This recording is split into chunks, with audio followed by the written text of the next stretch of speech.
Donc l'appel initial chez nous, je ne peux pas vous dire exactement à quelle heure. Cependant, l'appel est rentré comme étant on a un feu dans une cuisine. Donc on a donné une première alarme. Les pompiers en arrivant sur place, ce qu'ils sont aperçus, c'est qu'il y avait de la flamme au 2e et 3e étage, donc au dernier et avant-dernier étage.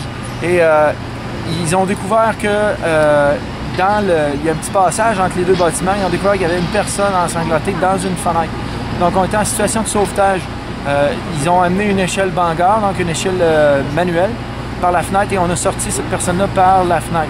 Pendant ce temps-là, le feu faisait toujours rage. Les équipes subséquentes qui arrivaient, eux, sont rentrées par le devant du bâtiment, sont allées à l'intérieur, procédé à un début d'attaque initiale et ils ont aussi évacué le restant du bloc à l'extérieur.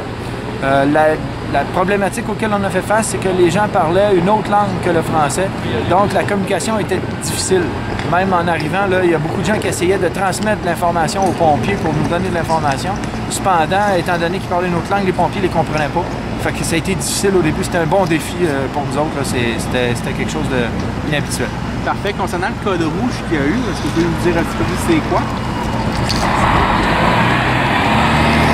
Je n'ai pas le détail. Par contre, je vous confirme qu'on a donné un code rouge. Un code rouge, pour nous autres, ça veut dire une évacuation immédiate du bâtiment sans égard à l'équipement. Dans ce temps-là, ce qu'on fait, c'est qu'on donne un signal spécial sur les ondes.